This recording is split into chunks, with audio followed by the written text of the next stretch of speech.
Shabbat shalom à vous tous, j'espère que vous allez bien. Paracha de cette semaine, Paracha de Vaïkra. La Torah est composée de 5 livres qui sont Bereshit, Shemot, Vaïkra, Bamidbar et Devarim. Le livre de Bereshit, la Torah nous raconte la création du monde, l'histoire des Havot, de Avraham, de Yitzhak, de Yaakov. Le livre de Shemot, ça nous parle plus ou moins de la sortie d'Égypte. Le troisième livre qu'on commence cette semaine, si tu veux, c'est le livre de Vaïkra, un livre qui parle entièrement sur les sacrifices. À l'époque du Beth Amikdash, une personne qui fautait devait amener un sacrifice, une personne qui voulait remercier Hachem devait amener un sacrifice. En 2 mots, il y avait des sacrifices au Beth Amikdash que chaque personne devait amener par rapport à un événement qu'il a vécu ou qu'il a fait.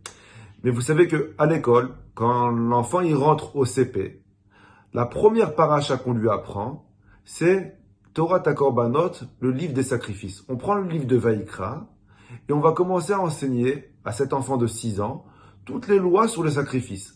Alors je sais qu'en Israël ils le font beaucoup, je ne sais pas si en France c'est pareil, mais dans les écoles on commence le CP, première paracha que le petit va apprendre, première rencontre qu'il va avoir avec la Torah, c'est les lois des sacrifices. Alors, je me suis toujours posé une question, pourquoi on apprend les lois des sacrifices à un enfant de 6 ans? C'est compliqué. Autant lui apprendre l'histoire de Avraham, de Yitzhak, de Yaakov, de Noach, de Moshe. On a eu des personnages grandioses dans la Torah. Apprends-leur comment se comporter, comment avoir du derech eretz. Raconte-leur l'histoire des Havot. Pourquoi on ne commence pas par leur raconter l'histoire des Havot et beaucoup plus tard, quand ils seront en âge de comprendre c'est quoi les sacrifices, alors là tu leur enseigneras les halachot, les lois des sacrifices. Non, on a l'habitude d'enseigner dès 6 ans toutes les lois des sacrifices à un enfant. Pourquoi? En plus c'est même plus d'actualité. Raconte-leur l'histoire des Havot. Et je suis arrivé à la conclusion, comme si Kachem il voulait nous dire, à quoi ça sert d'enseigner l'histoire de Avraham à nos enfants si on leur dit pas, si on leur enseigne pas comment devenir Avraham. Avraham Avinu, il n'est pas né extraordinaire. Il est né de parents qui étaient au Avodah Zara, qui étaient idolâtres. Avraham Avinu, il est né de tout ce qu'il peut y avoir de plus ordinaire. Mais Avraham Avinu, à force de faire des sacrifices dans sa vie, il est devenu Avraham. À force de faire des sacrifices, il est devenu extraordinaire. Le sacrifice amène à la perfection.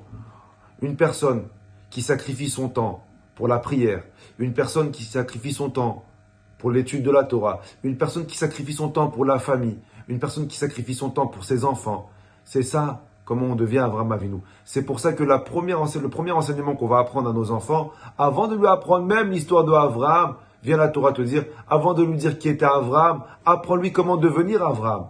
Apprends-lui comment devenir Yitzhak. La vie d'un juif est faite de sacrifices. De respecter Shabbat, c'est un sacrifice. Quand tu sais comme quoi, le samedi, c'est le jour où ça travaille le plus. De fermer ses lignes, fermer ses magasins. Oui, c'est un sacrifice de faire Shabbat. De manger kasher, au prix où ça coûte, c'est un sacrifice que de manger kasher. Surtout pour ceux qui travaillent loin, que des fois ils sont bloqués, qu'il n'y a que du pain à manger. Oui, c'est un sacrifice de manger kasher.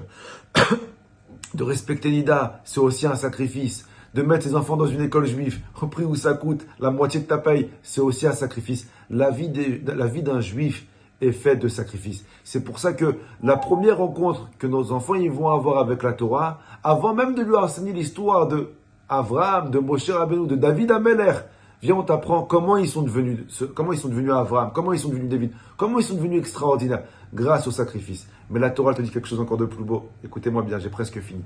La Torah elle te dit, écoute, certes, la vie d'une personne est faite de sacrifices, mais ne te trompe surtout pas de sacrifices. Ne sacrifie pas ta famille, ne sacrifie pas tes parents, ne sacrifie pas tes enfants pour le travail ou pour autre chose. La vie est faite de sacrifices, mais pas au détriment de ta famille. Alors oui, sacrifie, donne de ton temps, mais pas sur le compte de ta famille. Vous savez, j'ai lu cette semaine quelque chose de très beau, que un des regrets, il y a 5 regrets que les gens ils ont avant de mourir, mais un des regrets le plus courant que les gens ils ont, surtout ça touche les hommes, j'aurais dû moins travailler. Voilà, j'aurais dû moins travailler. À 120 ans, malheureusement, on s'aperçoit comme quoi on a passé beaucoup plus de temps au travail, on a accordé beaucoup plus d'attention aux clients qu'à nos parents, on a accordé beaucoup plus de temps aux clients qu'à nos enfants. On a raté, alors oui, à force de travailler, on a raté pas mal de bons souvenirs avec nos enfants. On a raté leur fou rire, on a raté leur réunion parents d'élèves. Je parle surtout pour les pères. Hein. On a raté leur réunion parents d'élèves et on a raté leur spectacle. C'est un des regrets que les gens ils ont avant de mourir. J'aurais dû passer plus de temps avec mes enfants. J'aurais dû moins travailler. Pour ne pas avoir ce regret-là, fais des sacrifices. Mais sache quel sacrifice tu dois faire.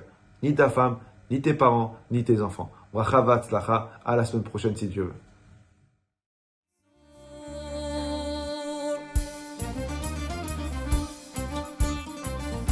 احنا جايين من كل مكان، الصويرة زينة البلدان، نزورو ونرجع فرحان. كالضبيل وللهيلولة، حوض السلاح وثوم حيلة، نضربو شوفار هاد الليلة.